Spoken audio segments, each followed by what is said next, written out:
président afin de faire face à la justice.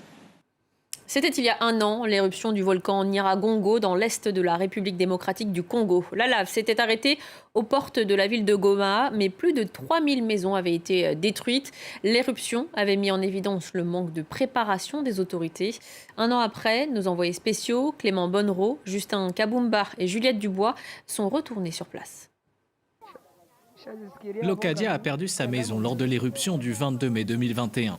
Un an après, elle vit toujours dans ce camp de fortune avec ses 6 enfants. Voilà sur quoi nous dormons, c'est mouillé à cause de la pluie. Voilà comment nous souffrons. Il faut nous venir en aide.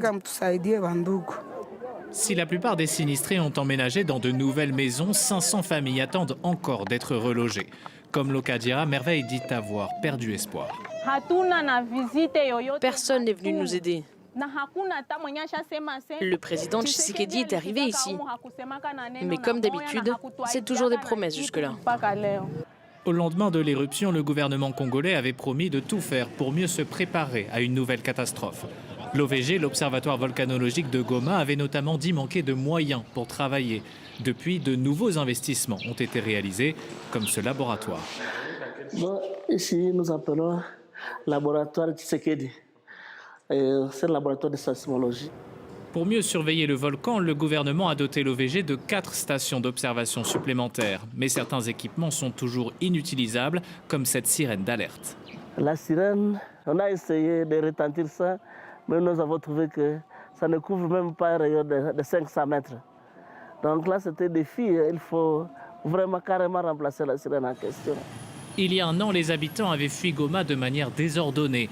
La protection civile se dit aujourd'hui mieux préparée.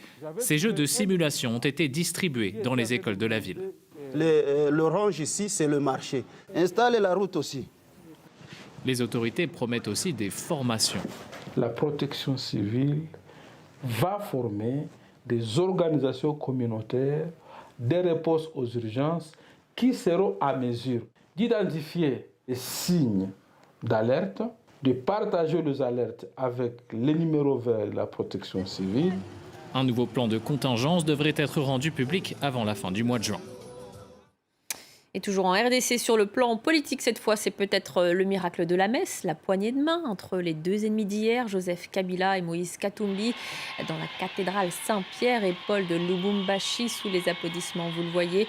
Est-ce le début de la réconciliation entre les deux hommes originaires du Katanga et peut-être le début d'une